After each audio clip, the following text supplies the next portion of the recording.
Jin Woo wiped the sweat from his forehead and looked at the pile of twisted metal on his workshop floor. The morning sun of New Seoul Colony shone through the dirty windows, making the strange pieces glitter like broken glass. He had bought this metal from a salvage dealer, who claimed it came from a mining accident on Kepler Station. The price was too good to pass up, even though something felt wrong about the whole deal. His workshop was small but organized. Every tool had its place on the walls. Spare parts filled metal shelves from floor to ceiling. This was where Jin Woo had spent the last 20 years of his life, fixing machines that other people said could not be fixed. He had built his reputation one repair at a time, working on everything from air processors to spaceship engines. But this metal was different from anything he had ever seen. Jin Woo knelt down and ran his rough hands over the largest piece. The surface was too smooth for scrap metal from an accident. The edges were cut too clean, too precise. Strange symbols ran along the sides of each piece, marks that seemed to shimmer when he was not looking directly at them. The symbols hurt his eyes if he stared too long. He picked up a smaller fragment and held it up to the light. The metal was lighter than it should be for its size. It felt warm to the touch, even though it had been sitting in his cold workshop all night. When he tapped it with his knuckle, it made a sound like a bell, clear and pure. Jin Woo had been a mechanic long enough to trust his instincts. These pieces wanted to be put together. He could see it in the way they were shaped, in the natural connection points where one piece would fit against another. It was like looking at a puzzle that was begging to be solved. He started with the two largest pieces. They fit together with a soft click that he felt in his bones rather than heard with his ears. The connection was perfect, as if the pieces had been made to join this way. As soon as they touched, the metal began to hum. The sound was so low that Jin Woo almost missed it. It made his teeth ache and his tools vibrate on their hooks. He paused and listened, but the humming continued. It was coming from the metal itself. Jin Woo should have stopped then. Any sensible person would have put the pieces down and called the colonial authority. But Jin Woo had never been accused of being sensible. He had always been the type of person who took things apart to see how they worked, even when he was not supposed to. He picked up the next piece and found where it belonged. Click. The humming grew stronger. The lights in his workshop flickered for a moment, then steadied. His diagnostic equipment, which had been showing normal readings all morning, suddenly registered energy signatures that should not exist in dead metal. Piece by piece, Jin Woo assembled the strange puzzle. Each connection made the humming louder and the energy readings stronger. The shape that emerged was roughly cylindrical, about the size of a person lying down. The symbols along the sides began to glow with a faint blue light. When Jin Woo picked up the final piece, his hands were shaking. Not from fear, but from excitement. This was the most interesting thing that had happened in his workshop in years. He could feel that this last piece was important, that connecting it would complete something significant. The final piece slid into place with a sound like breaking glass. The entire structure blazed with blue light so bright that Jin Woo had to shield his eyes and step back. The metal seemed to fold in on itself, reality bending around it like heated plastic. The air in the workshop crackled with energy that made his hair stand up. The light lasted only a few seconds, but when it faded, everything had changed. What had been a collection of scrap metal was now a gleaming pod that looked like it belonged on a spaceship, not in a junk dealer's workshop.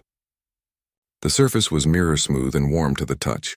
Strange patterns of light moved beneath the surface like living things. Jin Woo approached the pod carefully. He had been around machines long enough to know when something was dangerous. This thing was definitely dangerous, but it was also beautiful in a way that made his chest tight with something he could not name. Through the transparent top of the pod, he could see something moving inside. At first he thought it might be liquid, but as his eyes adjusted, he realized he was looking at a living creature. It was roughly the size and shape of a large wolf, but covered in fur so black it seemed to absorb light. Silver markings traced complex patterns across its limbs and face, pulsing slowly like a heartbeat. The creature was breathing. Its chest rose and fell in a steady rhythm, and when it breathed, the silver markings on its fur pulsed with the same blue energy that had filled his workshop moments before. Whatever this thing was, it was alive, and it was sleeping. Jin Woo stood there for a long time, staring at the creature in the pod. His practical mind told him to call the authorities. This was clearly alien technology, possibly alien life. The colonial authority would want to know about it immediately. They would take the pod and the creature away, probably lock Jinwoo up for questioning, and he would never see either of them again. But something made him hesitate. Even unconscious, the creature looked like it had been running from something. There was tension in its sleeping form, a wariness that spoke of recent danger. Its front paws were scarred, and one ear had a notch taken out of it as if from a fight. Jinwoo had always been good with animals. Strays seemed to find their way to his workshop regularly, drawn by his quiet manner and steady hands. This creature, alien or not, had the same look as those strays, lost, hurt, and desperately in need of someone who would not ask too many questions. He reached for his communication device, then stopped. Instead, he pulled up a chair next to the pod and settled in to wait. Whatever this creature was, wherever it came from, it had been through enough. The least he could do was make sure it woke up somewhere safe. Outside his workshop, the sounds of the colony continued as normal. People went about their daily business, unaware that first contact with an alien species was happening in a small repair shop on the outskirts of town. Jinwoo sat in his chair, watching the steady pulse of silver light beneath black fur, and wondered what he had gotten himself into this time. Jinwoo had been dozing in his chair for 12 hours when everything changed. The creature's eyes snapped open like someone had flipped a switch. One moment they were closed, the next they were staring right at him with the intensity of molten gold. Jinwoo jerked awake, his heart hammering against his ribs. The creature tried to spring to its feet inside the pod, but its legs buckled immediately. It collapsed back down with a soft thud, breathing hard. The silver markings on its fur flickered weakly, like a dying battery struggling to hold its charge. Jinwoo watched as the creature gathered itself and tried again. This time it managed to get its front legs under itself before falling over sideways. The effort left it panting, those golden eyes now focused on Jinwoo with an expression that was part confusion and part fury. The pod's top section hissed open by itself. The creature's lips pulled back to reveal teeth like black glass, sharp and gleaming. A sound came from its throat that made every piece of metal in Jinwoo's workshop ring like struck bells. The screwdrivers hanging on the wall vibrated against their hooks. A wrench fell to the floor with a clatter. Jinwoo held up his hands slowly, the same way he did when dealing with scared animals that wandered into his workshop. His voice was calm and steady when he spoke. "Easy there. You're hurt." The creature's head tilted to one side. Its ears, which had been flat against its skull, perked up slightly. When it spoke, the words came out in heavily accented but understandable standard language. "Human, you freed me from the stasis pod." Jinwoo blinked in surprise. He had expected many things when the creature woke up, but conversation had not been one of them. "I thought I was fixing scrap metal. Looks like I was wrong about that." The alien struggled to sit upright, wincing as it moved. Its silver markings pulsed faster when it was in pain, Jinwoo noticed.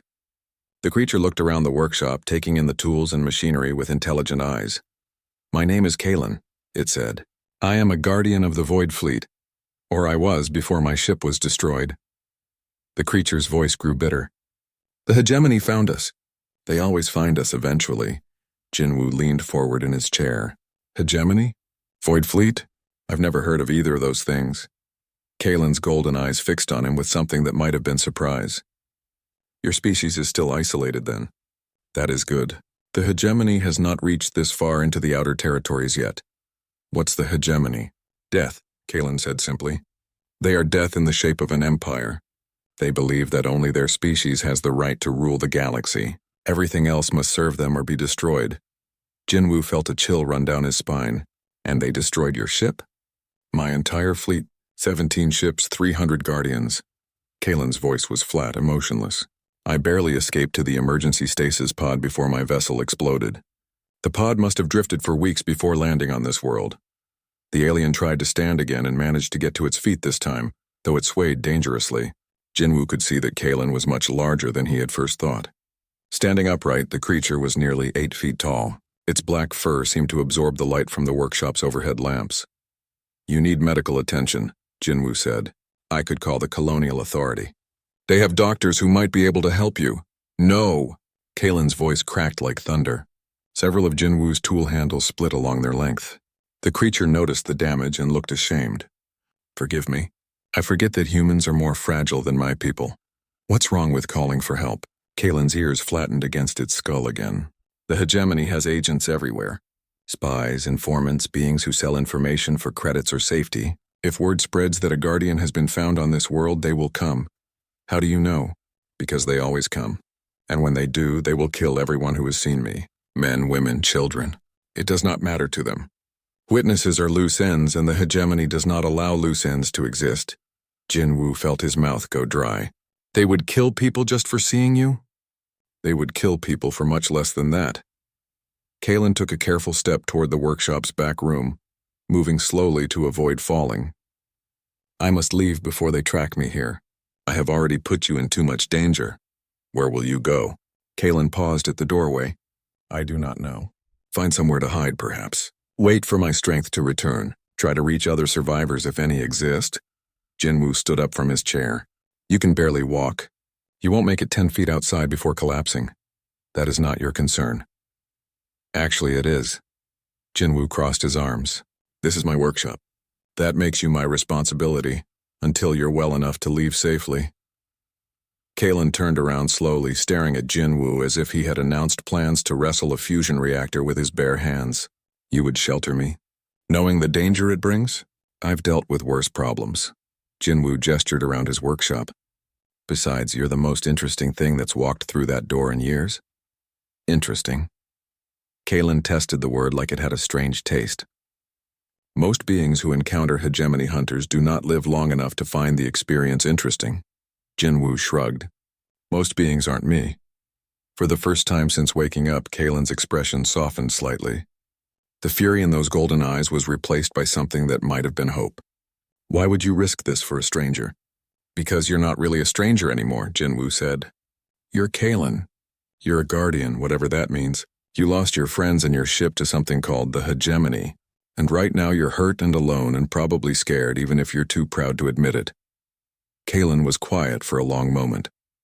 Your species is stranger than our databases indicated. Yeah, well, we're full of surprises. Jinwoo walked over to a storage cabinet and pulled out a blanket. There's a cot in the back room. Get some rest. We'll figure out the next step when you're stronger. You do not understand what you are offering. Then explain it to me. But do it while you're lying down. You look like you're about to fall over. Kalen accepted the blanket with something that might have been gratitude. Very well, Jinwoo. But know this. Once the hegemony learns that you have helped a guardian, there will be no safety for you anywhere in the galaxy. Good thing the galaxy's a big place then, Jinwoo replied. Now go get some sleep before you collapse in my workshop. I've got work to do. As Kalen disappeared into the back room, Jinwoo settled back into his chair and stared at the empty stasis pod. He had a feeling that his quiet life as a mechanic on New Sol Colony was about to become much more complicated. Living with Kalen proved to be both the most difficult and most rewarding experience of Jinwoo's life. The alien had a temper that could make reactor coolant boil. Everything Jinwoo did seemed to irritate the creature, from the way he hummed while working to the sound his boots made on the workshop floor. Your species makes an unbearable amount of noise, Kalen complained on the third morning. The alien was sitting on the floor near the backroom doorway, golden eyes glaring at Jinwoo as he used a plasma cutter on a stubborn engine part. Kalen's ears were flat against his skull and his silver markings flickered with annoyance. My species built everything you see around you, Jinwoo replied without looking up from his work. The plasma cutter sent bright sparks flying across his workbench. Maybe try being grateful instead of grumpy. Kalen made a sound like grinding metal gears. Jinwoo had learned that this was the alien equivalent of an annoyed sigh. I am not grumpy. I am simply unused to such constant racket. This is what work sounds like, Jinwoo said. He shut off the plasma cutter and examined his progress. If you want peace and quiet, try meditation. Guardians do not meditate. We act. Well, right now you're recovering, so maybe learn to meditate. Despite the constant complaints, Jinwoo noticed that Kalen was fascinated by his work. The alien would sit quietly for hours watching Jinwoo repair machines with an intensity that was almost uncomfortable. Those golden eyes tracked every movement, every decision, every tool selection. On the fourth day, Jinwoo was struggling with a particularly difficult repair when Kalen suddenly spoke up. The problem is not with the power coupling. It is with the flow regulator 3 sections back.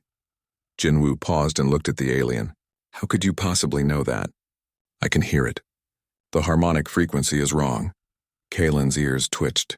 Your species relies too heavily on visual input. Sometimes listening tells you more than looking. Jinwoo followed Kalen's suggestion and found the real problem exactly where the alien had said it would be. The repair took half the time he had expected. Useful, Jinwoo admitted as he closed up the engine housing. What else can those ears of yours detect? Kalen's expression became thoughtful. Many things. Footsteps 3 buildings away. The electrical pattern of your communication devices. The approach of vehicles before your sensors detect them. That could come in handy. As if summoned by Jinwoo's words, trouble arrived the next afternoon. Kalen's ears snapped upright while Jinwoo was eating lunch. The alien moved to the workshop's front window with fluid grace that seemed impossible for something so large. 2 males approaching, Kalen said quietly. Armed, aggressive posture. They mean trouble. Jinwoo looked through the window and saw 2 men in expensive clothes walking toward his workshop. He recognized them as enforcers for one of the local crime bosses. They had been trying to shake down small business owners for protection money. Stay in the back, Jinwoo told Kalen. Let me handle this. The 2 men entered without knocking. The larger one, a man with scars across his knuckles and a face that had been broken several times, smiled without warmth. Jinwoo, he said. We need to talk. My shop is closed, Jinwoo replied. He did not move from behind his workbench, keeping his hands where they could reach his tools. This is not about repairs, the second man said. He was smaller but meaner looking, with eyes that enjoyed other people's pain. This is about protection. There have been break-ins in this area. Shops getting robbed, equipment getting stolen. I have not had any problems. Yet, the larger man said. But problems can happen so easily. Accidents, you know. Fires, explosions, very dangerous working with all these machines.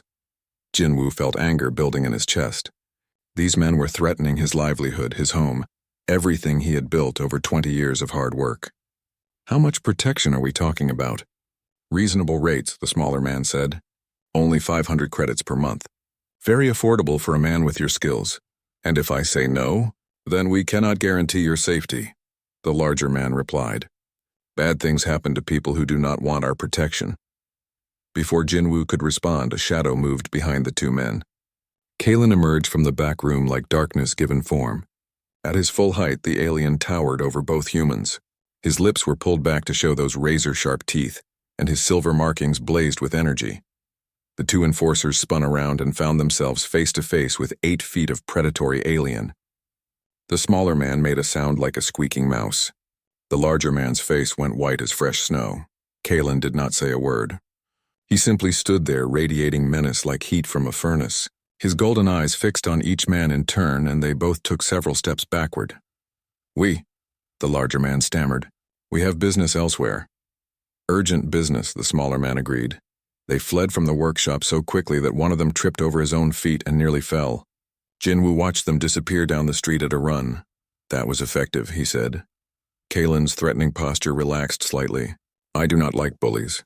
Your species produces many admirable qualities, but it also creates those who prey upon the weak.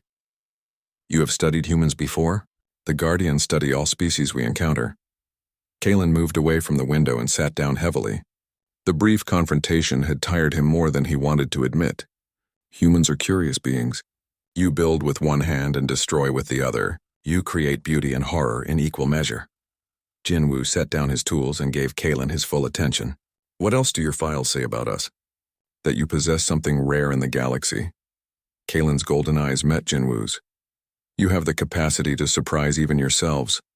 Most species follow predictable patterns. They react to situations in ways that can be calculated and planned for. But humans choose the unexpected path so often that it becomes expected. Is that good or bad? Both, Kalen admitted. It makes humans dangerous enemies and valuable allies. That evening, Jinwoo found Kalen carefully examining his tools. The alien ran clawed fingers over the worn handles of wrenches and screwdrivers with something that looked like reverence. When he noticed Jinwoo watching, Kalen looked almost embarrassed. You care for your instruments well, Kalen said quietly. Among my people, we believe that the tools a being chooses reveal the truth of their spirit. What do mine say about me? Kalen was silent for a long moment, still holding one of Jinwoo's oldest wrenches. That you build rather than break. That you value function over appearance but achieve beauty through function. and that you have spent many years alone with machines because they are more predictable than people. Jinwoo felt something twist uncomfortably in his chest. You get all that from looking at my tools? I get that from watching you work. Kalen set the wrench down carefully in its proper place. And from watching how you treat a wounded stranger who brought danger to your door. Maybe I just like interesting problems. Perhaps, Kalen agreed. Or perhaps you understand that some problems are worth solving, regardless of the cost. Outside the workshop windows, the lights of New Seoul Colony twinkled in the gathering darkness. Neither Jinwoo nor Kalen spoke of what they both knew, that their peaceful days together were numbered, and that soon they would have to face the larger danger that hunted them among the stars. The attack came at dawn on the 7th day. Jinwoo was drinking his morning coffee when every alarm in his security system started screaming at once. Red lights flashed across his control panel as 3 unmarked ships descended from orbit like falling stars. They were sleek and black, designed for speed and stealth rather than comfort. Through his workshop's reinforced windows, Jinwoo watched armored figures pour out of the landed vessels. They were tall and thin, moving with the jerky precision of insects. Their bodies were covered in chitinous plates that gleamed like oil, and their heads were dominated by large compound eyes that reflected the morning light in thousands of tiny rainbows. Hegemony? Jinwoo asked, though he already knew the answer. Kalen was already moving despite still being weak from the stasis pod. The alien's silver markings blazed brighter than Jinwoo had ever seen them, powered by adrenaline and desperation. Scrix hunters. The hegemony's best trackers. They can follow a genetic signature across half the galaxy. How did they find us? DNA traces on the pod fragments, Kalen said grimly. I should have thought of that. They must have found microscopic samples and followed the trail here. Jinwoo counted at least a dozen of the insect-like beings spreading out around his workshop. Their weapons hummed with barely contained energy, and their movements were coordinated with military precision. These were not the kind of enemies you could scare away with harsh words. Jinwoo, Kalen said urgently, you need to run, now. Get to the back exit and keep going until you reach the colony center. Find the Colonial Authority and tell them what happened here. This is my workshop. This is your death if you stay. Jinwoo walked over to his tool cabinet and pulled out his heavy-duty plasma torch. He checked its power cell and made sure the safety was off. The torch was designed for cutting through ship hull plating, which meant it could cut through just about anything. I did not spend 20 years building this place just to hand it over to oversized insects, he said. Kalen stared at him with something between admiration and horror. You cannot fight Scrix hunters with workshop tools. They are trained killers who have conquered dozens of worlds. Then, they have never fought someone who really did not want to lose his home. The first hunter to breach the workshop's main door walked straight into a face full of superheated plasma. Its armor, which could probably stop most energy weapons, held for exactly 2 seconds before turning into liquid metal. The hunter's scream sounded like breaking glass mixed with grinding gears. Jinwoo was already moving, using his complete knowledge of the workshop's layout to stay ahead of their return fire. He rolled behind his main workbench as energy bolts filled the air where he had been standing. The shots turned his carefully organized tool racks into molten slag. The hunters spread out, trying to surround him. Jinwoo could hear them communicating in their own language, a series of clicks and buzzes that sounded like angry machinery. They were coordinating their attack, cutting off his escape routes one by one. A second hunter appeared around the left side of his workbench. Jinwoo swung the plasma torch in a wide arc, forcing the creature to jump backward. But there were more of them coming from the right side, and he could not watch all directions at once. Jinwoo realized with crystal clarity that he had made a terrible mistake. These were not street thugs or local criminals. These were professional soldiers who killed for a living, and they were very good at their job. His plasma torch was a useful tool, but it was not designed for combat against multiple opponents. A hunter appeared around the corner of his hiding spot, energy weapon raised and ready to fire. Jinwoo looked into its compound eyes and saw his own death reflected 1,000 times. He closed his eyes and thought about all the machines he would never get to repair, all the problems he would never get to solve. The sound that filled the workshop was not the whine of an energy weapon. It was something primal and terrible, a roar that spoke of ancient hunts and older fears. Jinwoo opened his eyes to see Kalen standing over the hunter's remains, claws dripping with alien blood. The alien had moved so fast that Jinwoo had barely seen him. One moment, Kalen was across the room, still recovering from his injuries. The next moment, he was a blur of black fur and silver light, tearing through the hunters like they were made of paper. Kalen's claws could cut through their armor as easily as Jinwoo's plasma torch. His speed made their energy weapons useless, and his size advantage let him bowl them over before they could coordinate their attacks. The silver markings on his fur blazed like miniature suns as he fought with the fury of someone who had lost everything and refused to lose anything more. The remaining hunters lasted less than 30 seconds. When the last one fell, the workshop was silent except for the sound of Kalen's heavy breathing and the hum of cooling metal. Kalen swayed on his feet. The effort of fighting while still recovering from the stasis pod had drained the last of his strength. His silver markings flickered weakly and his legs shook with exhaustion. Jinwoo caught the alien before he could fall to the floor. Kalen was heavier than he looked, all muscle and dense bone. His fur was warm to the touch, and Jinwoo could feel the alien's heart beating rapidly against his chest. "Stubborn human," Kalen whispered. His voice was rough with fatigue. "Could have been killed." "Stubborn alien," Jinwoo replied. "Same goes for you." Kalen managed a weak laugh that sounded more like a growl. "We make a poor team. Speak for yourself." "I think we work pretty well together." Jinwoo helped Kalen sit down against the workbench and looked around his destroyed workshop. The hunters had done significant damage with their energy weapons. Half of his equipment was melted scrap, and the walls were covered with burn marks. It would take months to repair everything, assuming he lived long enough to try. But they had won. Against all odds, a human mechanic and a wounded alien had defeated a squad of the hegemony's best soldiers. Jinwoo felt a strange sense of pride mixed with the fear of what would come next. "They will send more," Kalen said quietly. "When these hunters do not report back, the hegemony will know something happened. They will send larger forces, better equipped. How long do we have? Hours, perhaps. Maybe less." Kalen struggled to his feet, leaning heavily on Jinwoo for support. "We need to leave this world before they arrive. Where can we go that they will not find us?" Kalen's golden eyes met his, and Jinwoo saw something there that might have been hope. "I know of a place, a gathering point for Guardian survivors, but reaching it will mean crossing the entire hegemony sphere of influence." "Then we better get started," Jinwoo said. "But first we need a ship." Kalen smiled, showing those sharp teeth. "I was hoping you would say that."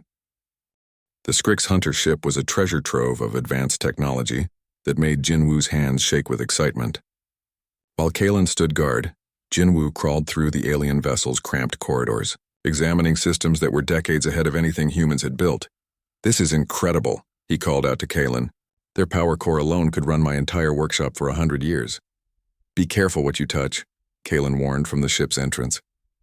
Hegemony technology often has security measures that can be lethal to unauthorized users. Jinwoo paused with his hand halfway to an interesting control panel. "Good point. Can you help me understand what I am looking at?" Kalen reluctantly entered the ship, moving carefully through spaces designed for beings much smaller than himself. His golden eyes scanned the various displays and readouts with the expertise of someone who had fought these enemies before. "This is a pursuit vessel," he explained. "Built for speed and tracking rather than heavy combat. The computers will contain navigation data, communication logs, and tactical information about hegemony operations in this sector." Jinwoo accessed the main computer system, while Kalen translated the alien writing. What they found painted a grim picture of the galaxy beyond New Sol Colony. The hegemony was not just hunting Kalen. They were systematically destroying every guardian they could find, driven by an ideology that saw any species capable of independent thought as a threat to their vision of galactic order. "We were the peacekeepers," Kalen explained as they studied the data. His voice was heavy with loss. "When conflicts arose between species, the Guardians mediated. When new civilizations reached for the stars, we guided them safely into the galactic community. The hegemony sees this as interference with their manifest destiny to rule everything." Jinwoo scrolled through tactical reports detailing the destruction of Guardian worlds, the capture and execution of survivors, the systematic elimination of an entire culture. The numbers were staggering. Millions of beings dead or enslaved, Entire star systems stripped of resources, peaceful species forced into servitude or extinction. There have to be others, Jinwoo said. Other survivors like you? Perhaps. But they are scattered, hiding, afraid to make contact lest they lead the hegemony to each other. Kalen pointed to a section of the star charts. The last communication I received spoke of a rally point in the outer rim, but reaching it would require crossing the entire hegemony sphere of influence. How far? 300 light-years.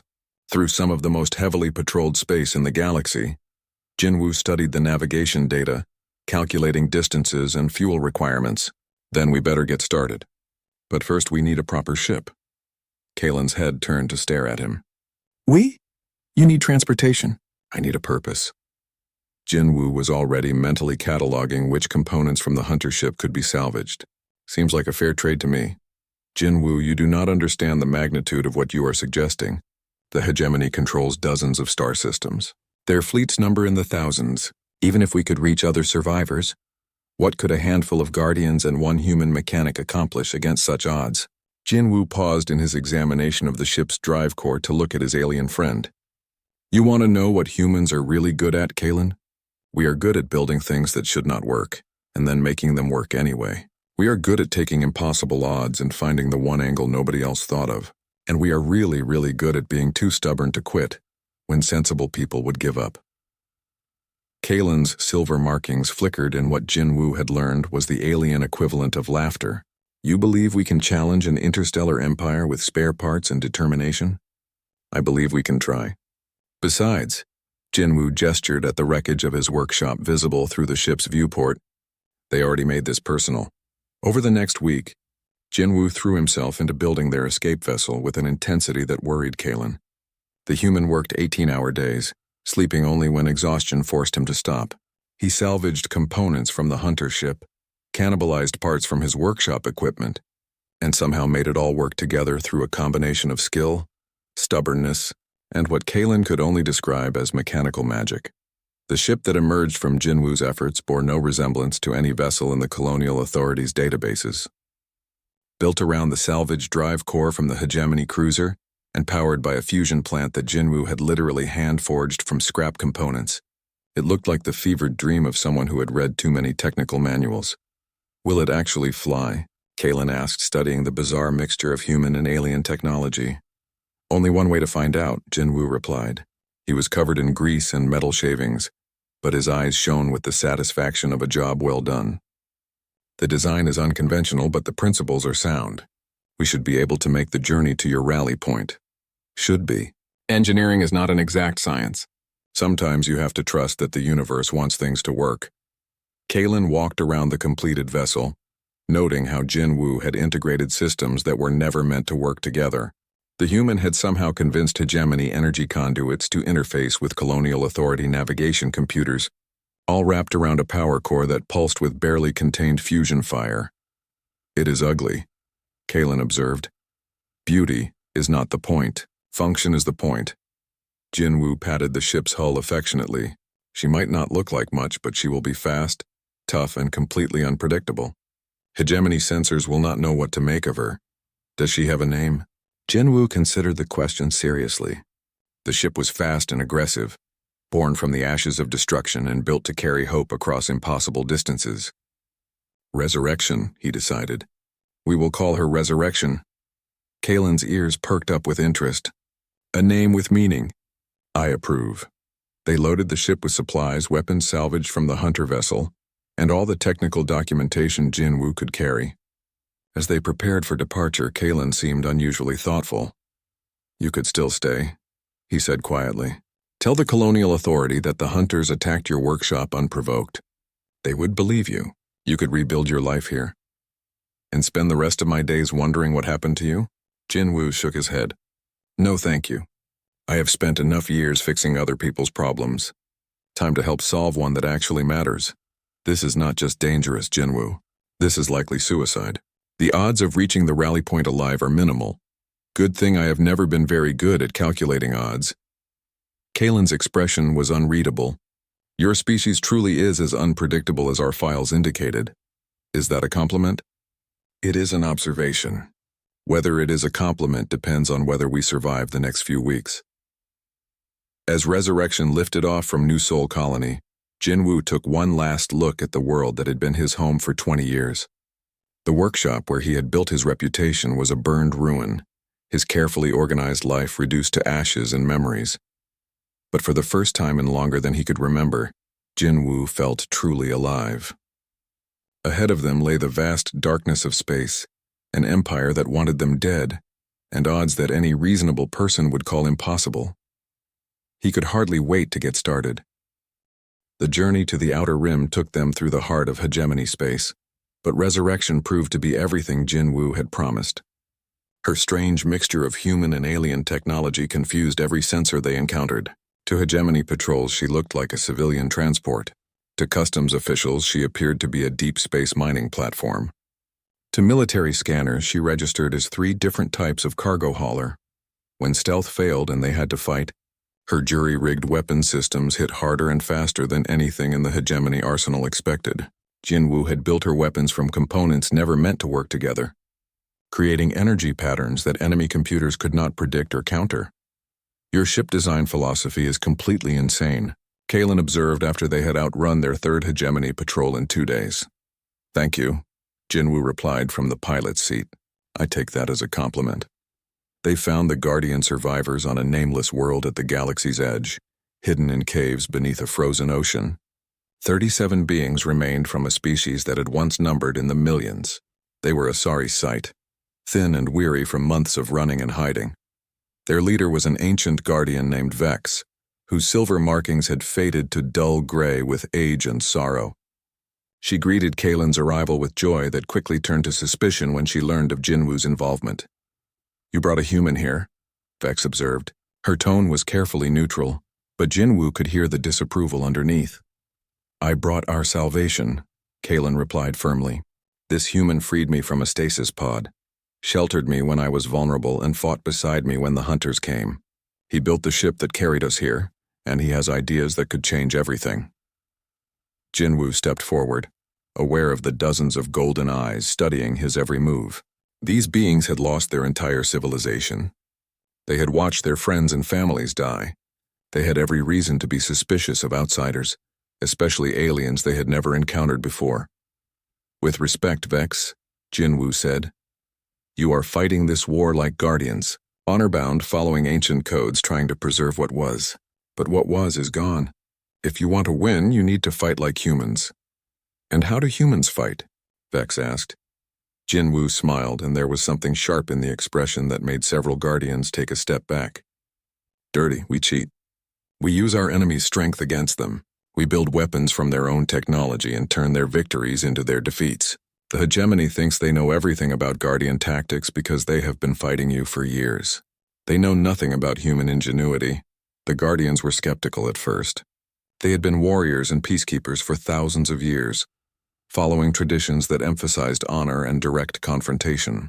Jinwoo's suggestions seemed almost dishonorable to them, but desperation made them willing to listen. Over the following weeks, Jinwoo taught them everything he knew about improvisation, adaptation, and creative destruction. He showed them how to see hegemony technology not as advanced enemy equipment, but as components waiting to be repurposed. Stop thinking like warriors, Jinwoo told them during one training session. Start thinking like mechanics. Everything can be taken apart, modified, and put back together in new ways. The hegemony builds their equipment to work in predictable patterns, make it work in unpredictable ways. He taught them to make bombs from power cells, to turn communication devices into tracking beacons, to modify captured weapons so they fired different types of energy than their computers expected. Most importantly, he taught them to think like guerrillas rather than soldiers. Hit and run, he explained. Strike from shadows, not from honor. Make them afraid to patrol alone. Make them question every piece of equipment they carry. Turn their own paranoia against them. The Guardians learned quickly. Their natural intelligence and enhanced senses made them perfect students for Jinwoo's unconventional lessons. Soon they were modifying hegemony equipment with the skill of master engineers, creating weapons and tools that their enemies could never anticipate. The first hegemony patrol to encounter the transformed Guardians expected to face familiar enemies with familiar tactics.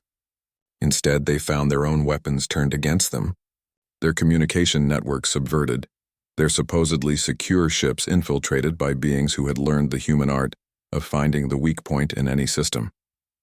The patrol ship never made it back to base.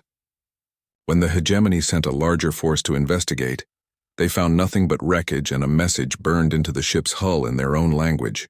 "The Guardians remember," it said. "And now we fight like humans." Within 6 months, Guardian strikes were crippling hegemony operations across 3 sectors. Supply convoys disappeared without warning.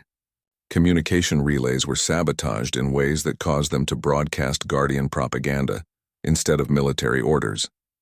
Entire patrol fleets found themselves stranded when their navigation, computers were hacked to send them to empty space. The empire that had seemed unstoppable began to crack under pressure applied in ways they had never anticipated. Their soldiers became nervous, jumping at shadows and questioning every order. Their officers spent more time guarding against sabotage than planning attacks. Kalen found Jin Woo working late in Resurrection's engine room, fine-tuning the power distribution systems that had become his trademark modification. The alien moved quietly, but Jin Woo's enhanced hearing detected his approach. "The Council wants to offer you formal recognition as an honorary guardian," Kalen said. Jin Woo did not look up from his work. "What would that mean?" "It would mean acknowledgement that a human helped save our species from extinction. It would mean your name would be remembered in our histories alongside the greatest heroes of our people." "And what would you want it to mean?" Kalen was quiet for a long moment. When he spoke, his voice was softer than Jin Woo had ever heard it. "It would mean that the bad-tempered alien wolf you found in your scrap metal considers you the closest thing to family he has left in this galaxy." Jin Woo finally looked up, grease-stained and smiling. "Well, when you put it that way, how can I refuse?" Vex found them later that night, sitting together in Resurrection's observation deck and watching the stars wheel in their ancient patterns. The old guardian moved slowly, her age and injuries making every step painful. "I owe you an apology," she said to Jin Woo. "When Kalen first brought you here, I thought you were a liability. Another mouth to feed, another being to protect. I was wrong." "You were being careful," Jin Woo replied. "That is why your people survived when so many others did not." "Perhaps. But I failed to see what Kalen saw immediately. You do not just fix machines, Jin Woo. You fix problems. And you have given us something we had lost." "What is that?" "Hope," Vex said simply. "For the first time since the war began, we believe we can win." Outside Resurrection's viewports, the stars continued their eternal dance. Somewhere among them, the hegemony was learning that humans had joined the fight. They were about to discover why underestimating human determination was the last mistake many empires ever made. The war was far from over, but for the first time in years, the Guardians were not just surviving. They were fighting back and they were winning.